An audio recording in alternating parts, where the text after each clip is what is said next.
ശ്രീ റെജി ലൂക്കോസ്,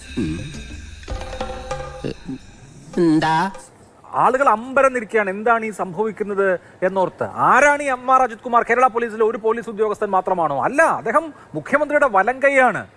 മുഖ്യമന്ത്രിയുടെ ഓഫീസിലെ അല്ലെങ്കിൽ ആഭ്യന്തര വകുപ്പിലെ അധികാര അച്ചുതണ്ട് എന്ന് പറയാവുന്ന സകലതിന്റെയും സർവാധികാരക്കാരനായിരുന്ന പോലീസ് ഓഫീസറാണ്. DGP ഉള്ളപ്പോഴും ഈ ADGP ആയിരുന്നു സൂപ്പർ DGP.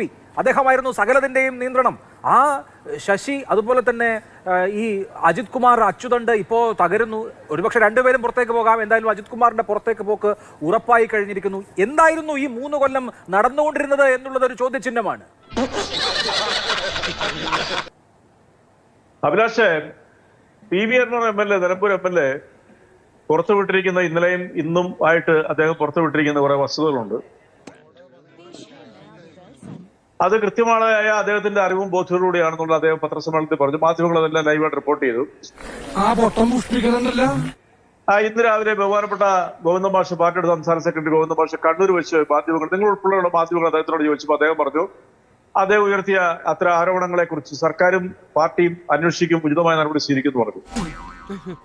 കോട്ടയത്ത് ബഹുമാനപ്പെട്ട മുഖ്യമന്ത്രി പങ്കെടുത്ത പോലീസ് ഓഫീസേഴ്സ് അസോസിയേഷന്റെ സംസ്ഥാന സമ്മേളനത്തിന്റെ സമാപന സമ്മേളനത്തിൽ മുഖ്യമന്ത്രി ഇന്ന് ബഹുമാനപ്പെട്ട PV അൻവറിന്റെ വെളിപ്പെടുത്തലിന് തൊട്ടു മുമ്പ് തന്നെ അദ്ദേഹം സഗൗരവം പറഞ്ഞു, പൊതുസമൂഹത്തിൽ കുറെ ആരോപണങ്ങൾ വരുന്നുണ്ട്. അത് ഏത് ഉന്നത ഉദ്യോഗസ്ഥനാണെങ്കിലും ഏറ്റവും ഉന്നത ഉദ്യോഗസ്ഥനെ അന്വേഷിക്കും, നടപടി സ്വീകരിക്കുമെന്ന് പറഞ്ഞു.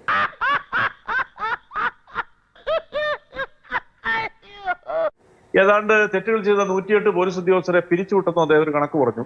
202 പോലീസ് ഉദ്യോഗസ്ഥർ ജോലി പോകത്തക്ക രീതിയിലുള്ള നടപടിക്രമങ്ങളുടെ വക്കത്തെത്തിയിരിക്കുകയാണ്.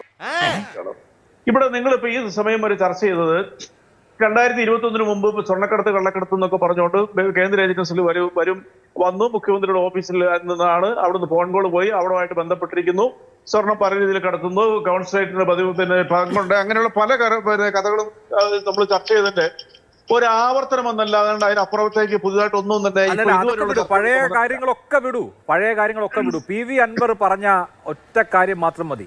ആരംഭിച്ചു ഇനി പറഞ്ഞിട്ടെന്താ കാര്യം? നമുക്ക് വേറെല്ലാം പറയാം. കരിപ്പൂർ എയർപോർട്ട് വഴി സ്വർണം കടത്തുന്നുണ്ട്.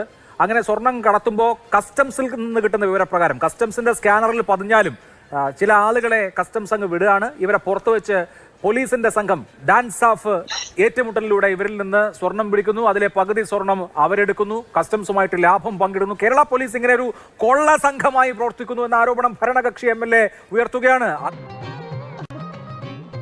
അതിന്റെ ഏറ്റവും മുകളിൽ ഈ ADGP ഉണ്ട് എന്ന് പറയുകയാണ്, കൊല്ലുന്നു ആളുകളെ എന്ന് പറയുകയാണ്, കൊള്ള നടത്തുന്നു എന്ന് പറയുകയാണ്.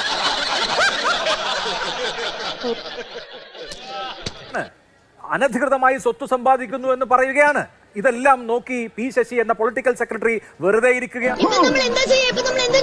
അദ്ദേഹവും നമ്മളെ പോലെ ആഹാരം കഴിക്കുന്ന ആളല്ലേ എന്ന് ചോദിക്കുകയാണ്. ഇത് അഭൂതപൂർവമായ അത്യസാധാരണമായ വെളിപ്പെടുത്തലുകളാണ്. ഇങ്ങനെയാണെങ്കിൽ ഞാൻ കളിക്കല്ല, ഞാൻ നേരെ ചിറാപുഞ്ചിയിൽ പോയി മണൽ